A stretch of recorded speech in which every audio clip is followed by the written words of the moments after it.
我是赵少康，欢迎你来到 TVBS 少康战情室。在我们现场特别来宾，沈富雄委员、吴峥发言人、尹乃菁小姐、吴思怀委员、游淑慧议员、陈婉慧立法委员。好，泽伦斯基俄乌现在还是大家关切的啊。那川普本来希望圣诞节以前就给我谈定了哈，没几天了啊。那泽伦斯基说美国提议乌军后撤然后设一个自由经济区。当俄乌缓冲什么意思？就是说原来是说呢，整个这个东部俄罗斯大概打了大部分地区，但还有少部分乌克兰这边顽抗了哈。那说在这种情况之下呢，这个通通给俄罗斯，那乌克兰不愿意，这地方还是我的，怎么给俄罗斯呢？那美国就好嘛，把这个地方做成一个自由贸易区、自由经济区那乌克兰提出来是说，你如果要我把30公里。这个地方当成一个这个自由经济区，那这个俄罗斯也应该后退30公里，所以变成60公里的长度，这个地方做自由经济区。为什么只有明明这是还是我在占领啊？所以俄罗斯占领地方，他也应该跟我一样，把同等的这个面积让出来那现在呢，到底俄罗斯同不同意还不知道那另外呢，川普说他没有意愿修改美方的提案，我怎么？做就这样，还修改我的提案，修改什么东西所以呢，这个乌克兰已经跟美国给一个最新的他的提案，那说呢，他不透露细节，那除非美方回应，不回应我不透露细节那另外呢，川普一系列的这个打完仗以后的计划，已经给欧洲各国了美国要大举投资俄罗斯的战略产业，开采稀土跟北极专油都要去搞了然后呢，恢复俄罗斯对西欧的能源供应，建一座目前俄方能够控制的全欧洲最大的核电厂，然后呢，把俄罗斯被冻结的资产好几千亿美金再供应一个核电厂，一个大型的数据中心。美国金融公司跟企业主导乌克兰的重建，然后呢，这个刚刚讲的要设一个潜在的非军事区这经济自由经济区，然后呢。领土美方还在施压，领土你要解决。比如我们看这个顿涅茨克这个地方乌克兰还有，你把这个地方拿出来做一个自由经济区。本来川普说这个地方都要给俄罗斯，全部给俄罗斯。那现在这个泽连斯基说他这边，那你这边占的地方也要拿出来，同样的做自由经济区其实已经退让了好，那川普很生气，为什么一直谈不下来？都是你们乌克兰、泽连斯基还有欧洲这些国家，你在那边捣蛋那说你欧洲领袖分歧加深，而且无能又懦弱那另外呢，北欧秘书长说，只要俄罗斯现在按照他的意思，5年内他一定对我们其他国家动武，所以我们要备战那不是这个，普丁不是说这个德国已经有1200页的备战手册好，我们看一下。不会。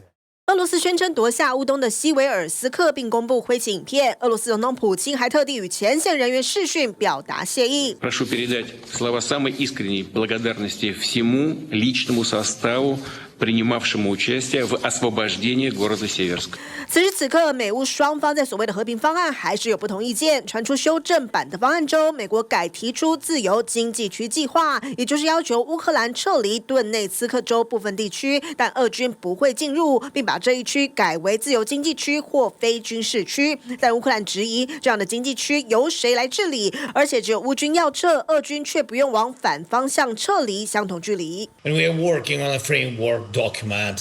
And it must be strong enough to truly work. 另外，这份方案表示，俄罗斯会撤出在哈尔科夫、苏梅以及第聂伯罗彼得罗夫斯克州占领的部分地区，但南部的扎波罗热、赫尔松还是会依目前战况冻结。看在乌克兰眼里，只是微幅调整，跟原先版本没有太大差别。Well, there's a meeting on Saturday. We'll see whether or not we attend them. We don't want to waste a lot of time. We think it's negative. We want it to get settled.We want to save a lot of lives. 川普似乎对俄乌战争快要失去耐心，还呼应先前普京的态度，施压乌克兰要重新选举。对此，泽伦斯基强调，从未逃避民主，但前提是美国要提供安全保障，才能确保选举顺利进行。好整3个方面来讲我觉得 Zelensky 的20条是没用的，很复杂，而且一大堆，我觉得俄方不会接受。美国以川普的性格也不见得会挺，所以这个白白浪费时间。川普的口气说和平以后，他要跟俄国合作的这些项目，然后要把俄国跟欧盟的关系，他都想好了，真的气魄很大，这个叫史上一帝，你知道？我们中国的历史不是我们中国，这是中国的历史。你看你这个把你心里话都讲出来了。对，我们拿掉，我们把我们那3个字拿掉。中国的历史剧常讲史上一帝，千古一帝，千古一帝，千古一帝，谢谢。千古一帝，我觉得川普有那个气魄，他简直是把俄罗斯看成他的附庸了，连俄罗斯怎么样跟其他的欧盟的互助互惠的计划都设计好了，这还得了？这个一听啊，这欧盟的成员国会很紧张啊，怎么搞？这时候我们千方百计想要避免的，你竟然都设计好了，吓死了。那就我看这个通告里头还有讲到苗博雅，这里来我讲一下，因为呢徐小庆说苗博雅是浪漫化，把战争浪漫化了，说呢如果参考乌克兰的比例，台湾共有800万人会流离失所啊，因为乌克兰1000多万人嘛啊。然后王世坚说什么台湾开战还能这样上班上课，炮弹打来没有人能够幸免。苗博雅说，哎呀，王世坚是悲天悯人，他应该没有看我直播了，看了就知道我的意思了啊。因为苗博雅又说呢，打仗的时候老共登陆我是第一批被杀，但是我不会投降哦。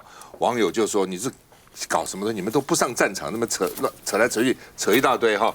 那另外呢，台湾如果这个开战的话呢，马照跑，舞照跳啊，乌克兰就是这样。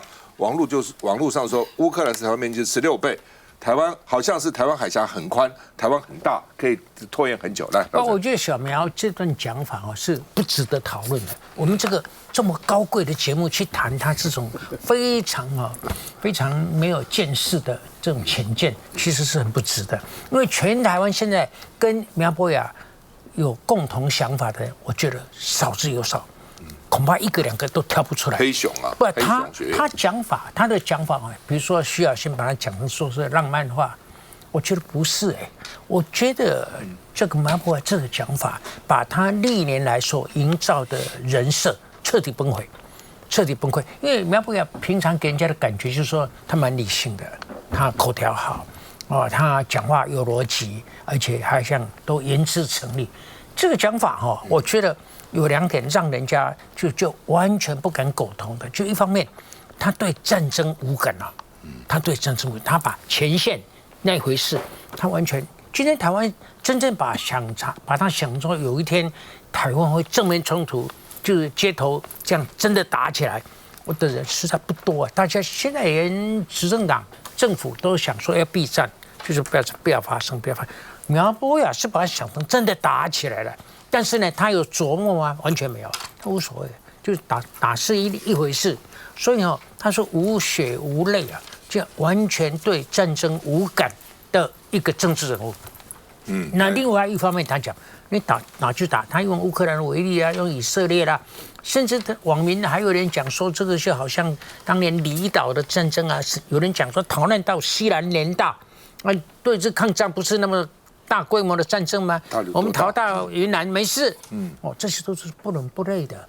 我甚至讲得更直接一点，台湾只要老共，这个不会发生我再重讲不会发生。但是只要老共有一天没有想通，只要射1颗飞弹，而那颗飞弹没有在台湾落地，就飞过台湾的高空在太平洋落地，你觉得第2天会什么样？你第2天饭照吃。班照上，舞照跳，来照样做你的发言人嘛。我跟你讲，只要1颗飞弹飞过了，第2天台湾完全走样。来，将军怎么看？其实这个问题很容易解决，但是我不讲他是他这个什么浪漫了，他对战争无知，这是第一件事。第2件事不用功，稍微上 Google 查一下就知道战场景况。很多学者专家，我不算专家，我写了很多文章，你去看一下，那里有数据。我讲数量跟质量嘛。那么台湾这么小，地狭人稠，我们分析过，所有的民众聚居在西海岸、东部海岸沿海地区。我们回到我们军事准则好了，一个守备旅的纵深到20公里。从海岸线，这是守备旅的军事战斗地境线哦。20公里是什么概念？看 Google Earth 看一下，从海岸线到20，超过台3号道到中央山脉的浅山都是军事管制区，都是作战地区。那里面包含什么？整个西海岸所有的著名地都在这里，没有地方可以逃。所以这个是无知又不做功课。那我再举2个例子，我过去常常提就是数量跟质量，我们不要谈那么多战略战术，那个很深奥，一般民众不是一下子听得懂。他现在有一款无人机，叫做飞龙300D，可以飞1000公里，它有能力打造2到3万架。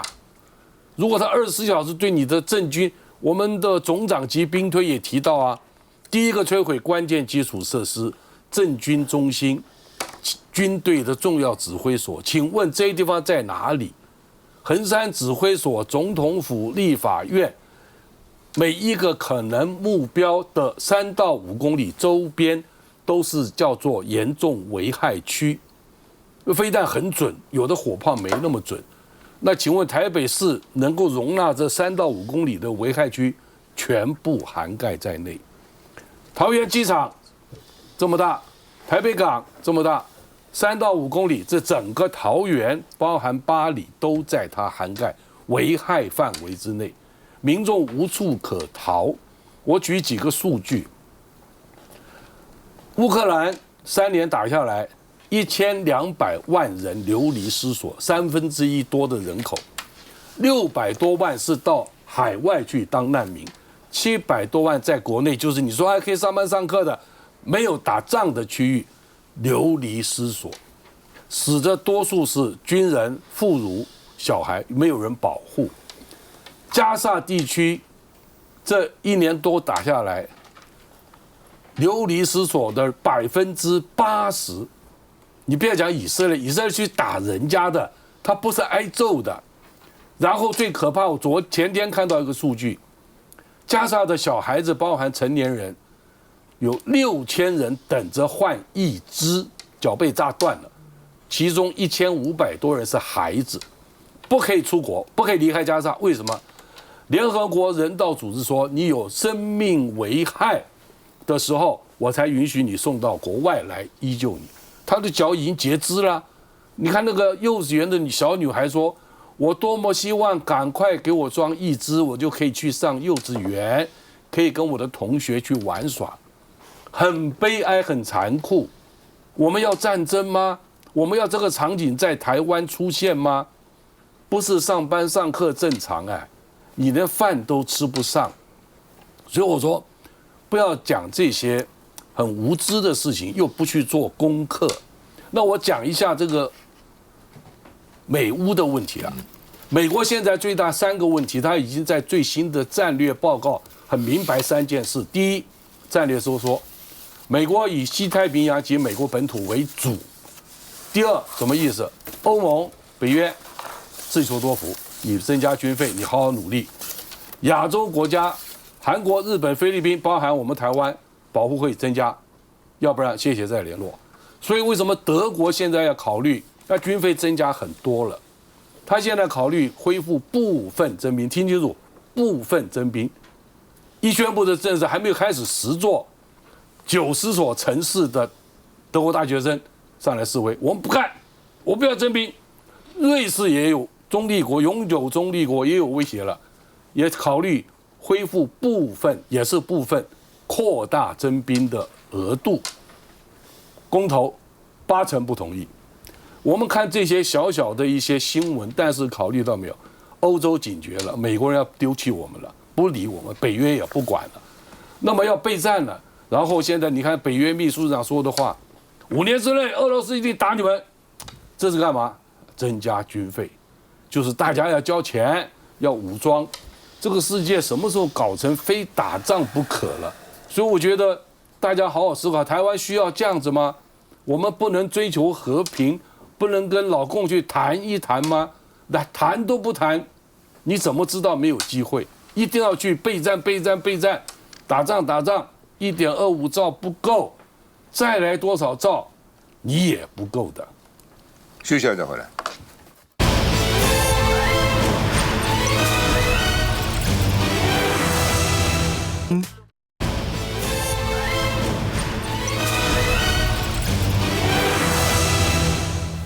好，因为 AI 哈，因为美国是这个虽然联邦，但是它地方州权力也蛮大的，有很多的，所以台湾就很难。比如美国常常我各州要争取来投资，为什么我给你减税，给你各种优惠？台湾很难的，哪个县市可以说我给你减税？减什么税啊？都是中央集权了哦。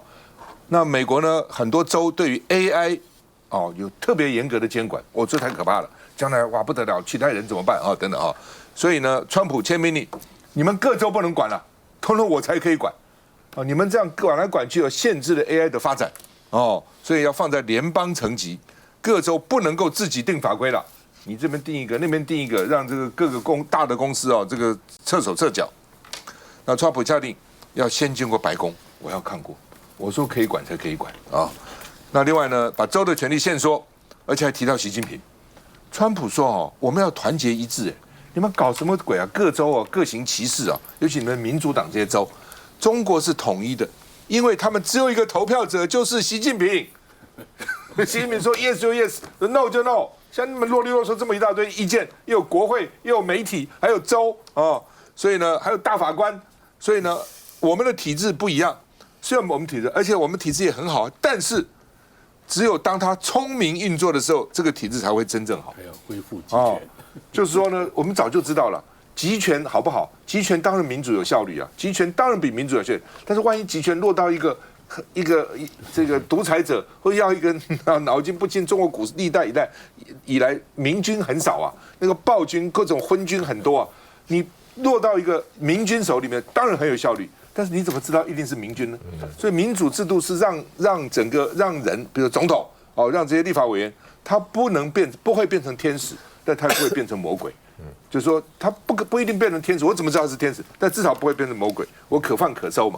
那川普很羡慕，哎呀，习近平一个人全部可以读啊，我川普怎么还这么麻烦呢？我要搞个关税，大法官搞不好还给我否决掉所以他说美国要更聪明。好，所以现在呢 AI 到我手上，你们各州不要自己给我乱搞那当然听说也是大公司有去游说他了就是受到这个限制太多，所以呢。这个川普说：“你们如果不听我的话，我就本来有一个500多亿美金的宽频补助把它收回来，不给你们看你们怎样，也不补助你们那另外呢，这个为什么放行了辉达 H200？说为了防堵华为，说因为大陆华为技术已经快接近了所以呢，大陆官员现在紧急开会，看你到底要怎么样。听说阿里巴巴啦等等有兴趣有在询问了那美国商务部长又说了，台积电在美国投资会超过2000亿美元，那越讲越多，原来是1650，要不然2000，还有加上其他的3000，搞到过一下变4000了好，那么美国前国务卿毕根说呢，因为美国对台湾的战略模糊很成功，所以呢，中国也很难预测川普到底要怎样，我们都不知道川普要怎样，中国怎么会知道川普要怎样呢？我们看一下。美国总统川普签署人工智慧相关的行政命令，让 AI 在一个全国架构下运作。川普说，这是保护美国的人工智慧创新，避免 AI 受到不同州、不同法律的影响。I believe there'll only be one country that really benefits, and it should be the United States, and it will be if we do this, if we're unified. We have to be unified.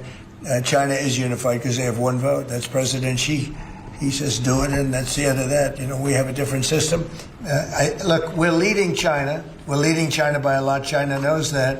And not doing this would be the greatest gift to China and other countries, but China in particular.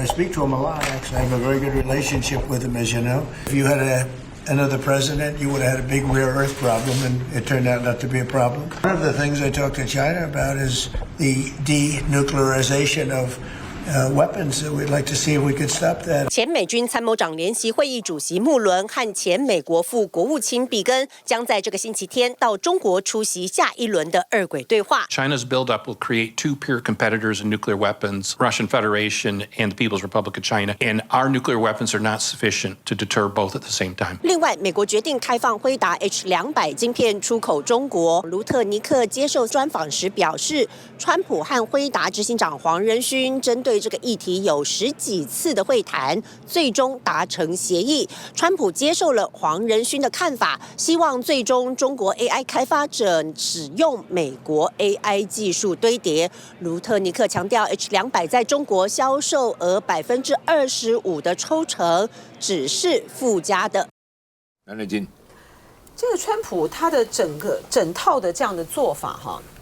第一个，我觉得他要求说各州呢必须要那个统一规范上面，我觉得这个对于 AI 的发展是有利的哈，因为呢，美国的各州呢他们会制定各种各样有些是非常细节的一些的规范，这个对于 AI 业者的发展呢当然是不利。可是他这套规定之后，还有一个就是要禁止觉醒人工智慧，我觉得这个的影响是非常非常深远的哈，就是要禁止联邦政府呢采购任何的这个 AI， 你里面呢，如果说是含有你的在训练它的大模型、语言模型的时候呢，你是有 DEI 的思想，你是有党派的偏见，你是有种族方面的这些认知上面，在川普他们的这一派认为说是有夸大或是过度描绘太左派的激进的想法的话，他通通都要禁止。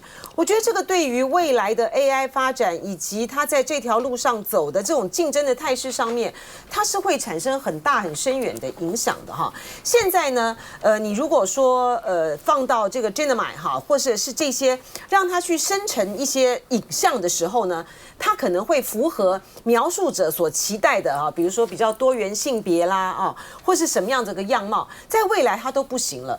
这个在当一开始的时候，再去发展这个 AI 人工智慧模型的时候，他们可能开发者想象的是一个自由的、开放的，这样子的一个AI 的一个架构。可是到了川普的治理的范畴里面去的时候，如果这些都被限制，我觉得对于未来的整体的 AI 的前进来说的话，它会是一个很大的一种路线的一个转向。然后这会使得不管是在美国或者是在欧洲或者是在其他地方的这些的开发者，在起初的时候就受到极大幅度的一个限制。好，那么除了这个，就是说只有联邦才能够搞 AI， 那么州是不可以搞的哈。那将来到底对美国整个 AI 的发展呢，会有什么样的这个影响或是帮助哈？来，王慧怎么看？我觉得其实这个 AI 当然是现在最夯的一个大家讨论最多的这个人工智慧的部分，然后那关于这个 H200的部分，我想这个辉达的这个老板应该也跟川普这边有进行过非常多次的这个沟通哦。那这个变化是非常快的，可能去年底都还在 H20这一下就发展到 H200哦。那大家还记得，其实在上个礼拜的时候，大家可能都还在讨论，其实辉达的要不要出口，或者是在中国境内的相关对辉达的一些管制可它可能受到中美双方都有一些前置的部分。到这个今天突然之间就变成了这个川普呢，他要把它变成这个收回他联邦来做相关的一个管理那辉达这边已经可以出口 H200到这个中国去，但中国的这个相关的一个政策大家可以看到，其实我觉得这一次川普的这个行动其实我觉得有很大一个部分是他也观察到，就是说中国在这个发展上面其实是非常快速的嘛。我刚刚有特别提到华为的部分，那其实对中国来说，它的内部它在内部它是限制它的厂商对它的企业，它是希望他们那个非必要不必要就是不要去买这个 H200的部分。他还要提出相关的一个申请才能做相关的一个购买。其实我觉得对中国来说，他们很清楚，就是他们就是要发展 AI， 所以呢，在 AI 的这相关的发展上面，以他们可以发展成他们自己的一个产业链，可能是他最主要的一个目标了哈。所以回来看刚刚这个乃金提到，就是说，以这个川普目前这个联邦统一来做一个管理来说，可能会对 AI 未来的一个发展上产生相关的一个前置。可是川普他可能会说，对企业来说，他在这个所谓的合规的一个成本上面，他可以来做相关的降低，而且他还可以巩固他美国的 AI 的一个发展的一个趋势。我补充一下大陆现在呢有消息传出来，就是说他要求对于像你希望采购这个辉达 H200的这些厂商，你要来说明，对，你要提交这些计划跟这个说明书，说为什么国内的大陆国内的像华为啊这些你没有办法符合你的要求，所以说现在大陆方面的这个态度呢，在对H200上面呢还处在一个还不明的一个状态哈。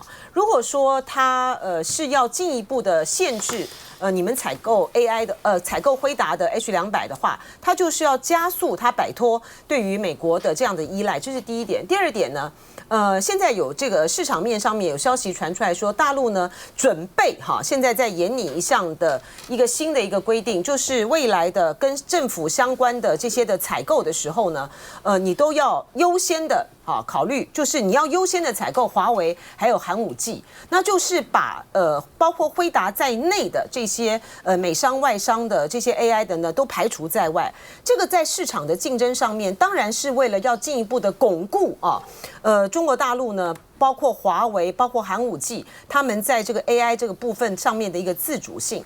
但是我觉得，像刚才讲到说，美国要来禁止觉醒，要封杀这个觉醒 AI， 我觉得这蛮讽刺的哈。因为之前的时候呢，大陆呢就一直在美国就一直在批评DeepSeek 他们有进行什么言论审查啦然后这样进行这方面这样那样的各种各样的这个限制。结果美国现在呢带头在做这件事。我可以做，你不可以做美国一向是如此他可以啊，他可以派着飞机去封锁那个委内瑞拉天空，你去做做看。他爱干什么就干什么了。就算集权国家，他是我的集权国家，不是你的集权国家。以前美国总统讲过，说我你为什么这个集权国家帮他？他是我的集权国家那川普心里面有3大偶像，第一个就是普丁，第二个习近平，第3个金小胖。他羡慕真的，虽不能至，先向往之。休息下再回来。